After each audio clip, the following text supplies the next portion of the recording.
MLA Rajasekhar Reddy college కూల్చివేత నేపథ్యంలో మారిన రాజకీయ పరిణామాలు. సీఎం సలహాదారు వేం నరేందర్ రెడ్డిని కలిసిన మాజీ మంత్రి మల్లారెడ్డి ఆయన కాంగ్రెస్లో చేరబోతున్నారంటూ ప్రచారం. దీంతో కేటీఆర్తో భేటీ అయిన మల్లారెడ్డి ఆయన కుమారుడు భద్రారెడ్డి పార్టీ మారబోమని వివరణ. మల్కాజ్గిరి నుంచి తమ కుటుంబ సభ్యులెవరూ పోటీ చేయబోమని వెల్లడి. లోక్సభ ఎన్నికలు సమీపిస్తున్న సమయంలో రాష్ట్రంలో రాజకీయ పరిణామాలు వేగంగా మారిపోతున్నాయి. లోక్సభ అభ్యర్థులుగా పోటీలో ఉంటారనుకున్న నేతలు బరి నుంచి తప్పుకుంటుంటే మరోవైపు కొత్తవారి పేర్లు తెరపైకి వస్తున్నాయి. కొందరు నేతలు, ఎంపీలు మరో పార్టీలో చేరి పోటీ చేసేందుకు ప్రయత్నాలు చేస్తున్నారు.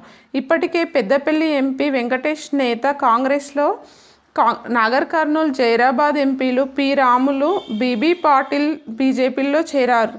చేవెళ్ల నుంచి పోటీ చేయబోనని సిట్టింగ్ ఎంపీ గడ్డం రంజిత్ రెడ్డి బీఆర్ఎస్ అధిష్టానానికి సంకేతాలు ఇచ్చారు. తాజాగా మల్కాజ్గిరి లోక్సభ ఎన్నికల బరి నుంచి మాజీ మంత్రి చామకూర మల్లారెడ్డి కుటుంబం తప్పుకుంటున్నట్లు ప్రకటించడం గమనార్హం. మాజీ మంత్రి మల్లారెడ్డి అల్లుడు మల్కాజ్గిరి ఎమ్మెల్యే రాజశేఖర్ రెడ్డికి చెందిన ఇంజనీరింగ్ కళాశాల భవనాలను అక్రమ నిర్మాణాలంటూ ప్రభుత్వం గురువారం కూల్చివేతలు చేపట్టిన విషయం తెలిసిందే. దీంతో మల్కాజ్గిరిలో రాజకీయాలపై ప్రభావం పడింది. వాస్తవానికి వచ్చే పార్లమెంట్ ఎన్నికల్లో బీఆర్ఎస్ నుంచి మల్కాజ్గిరి అభ్యర్థిగా మల్లారెడ్డి కుమారుడు భద్రారెడ్డి బరిలోకి దిగడం ఖాయమనే ప్రచారం జరిగింది. పార్లమెంట్ పరిధిలో భద్రారెడ్డి పేరిట ఫ్లెక్సీలు, వాల్ పోస్టర్లు కూడా వెలిశాయి. కానీ గత 2 రోజుల్లో పరిణామాలు మారిపోయాయి. మల్లారెడ్డి, ఆయన అల్లుడు రాజశేఖర్ రెడ్డి తదితరులు సీఎం రేవంత్ సలహాదారు వేం నరేందర్ రెడ్డిని కలిసి చర్చించారు. కానీ అధికారులు మేడ్చల్ కలెక్టర్ ఆదేశాలతో కళాశాల భవనాన్ని పాక్షికంగా కూల్చివేశారు. దీనిపై మల్కాజ్గిరి లోక్సభ పరిధిలోని బీఆర్ఎస్ ఎమ్మెల్యేలు నిరసన వ్యక్తం చేశారు. మల్లారెడ్డిపై కక్ష సాధింపు ధోరణితో సీఎం రేవంత్ వ్యవహరిస్తున్నారని, మల్లారెడ్డి ఆయన కుటుంబ సభ్యుల ఆర్థిక మూలాలను దెబ్బకొట్టే ప్రయత్నం చేస్తున్నారని ఆరోపించారు. మరోవైపు మల్లారెడ్డి కాంగ్రెస్లో చేరబోతున్నారంటూ ప్రచారం జరిగింది.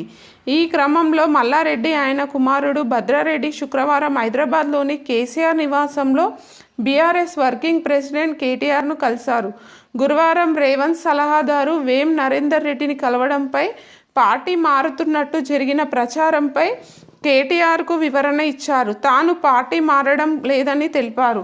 తన అల్లుడు రాజశేఖర్ రెడ్డికి చెందిన కాలేజీ భవనాల కూల్చివేత అంశంలో కలిశామని వివరించారు. ఇదే సమయంలో తమ కుటుంబం లోక్సభ ఎన్నికల్లో పోటీ చేసేందుకు సిద్ధంగా లేమని కేటీఆర్కు స్పష్టం చేసినట్టు తెలుస్తుంది. సీఎం రేవంత్ రెడ్డి ఎంపీగా ప్రాతినిధ్యం వహించిన మల్కాజ్గిరి లోక్సభ నియోజకవర్గం అందరి దృష్టిని ఆకర్షిస్తుంది.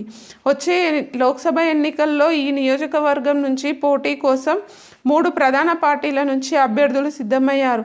బీజేపీ అభ్యర్థిగా ఈటెల రాజేందర్ పేరును ప్రకటించారు. బీఆర్ఎస్ అభ్యర్థిగా మల్లారెడ్డి కుమారుడు భద్రారెడ్డి పోటీ చేయడం దాదాపు ఖరారైంది. కానీ మల్కాజ్గిరి ఎమ్మెల్యే రాజశేఖర్ రెడ్డి ఆస్తులపై దాడుల నేపథ్యంలో ఈ సీట్ నుంచి తమ కుటుంబ సభ్యులెవరూ పోటీ చేయబోరని మల్లారెడ్డి పేర్కొనడం చర్చనీయాంశమైంది.